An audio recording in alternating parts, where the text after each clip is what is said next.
When we're talking about indoor agriculture, a core component of that is going to be sustainability.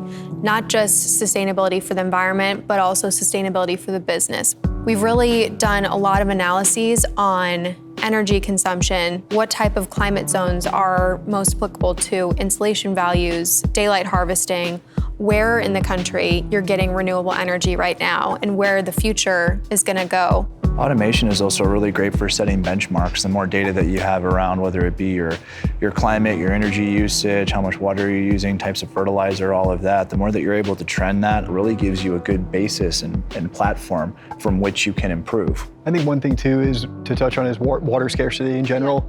And in any of these controlled environment settings, you're able to recirculate the water.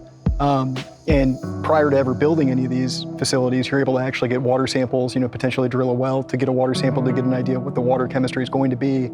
From the sustainability side, there's a lot of different ways that you can get water to plants. There's a lot of different ways that you can inject CO2 into a confined space, whether you're pulling it off of like a chiller boiler system or whether you're capturing leachate water or using condensate water or using fresh water, and then how you're filtering, storing, and ultimately getting that to the crops. We have the technology to model up front, and that's been a huge breakthrough with sustainability. Yeah, and I wonder if you can't even expand that sustainability concept to kind of the social engine side of this, going again back to urban jobs that wouldn't be there otherwise. These facilities employ more people per square foot than a farm would by quite a bit, right? And higher value jobs, that type of thing. So, and that's an engine that's sustainable. And you sustain the building, but you also begin to sustain the community, Exactly. right? So where there has been a divestment of resources from certain communities, well, you now begin to invest in those communities and then keep that money in the community. And now you've created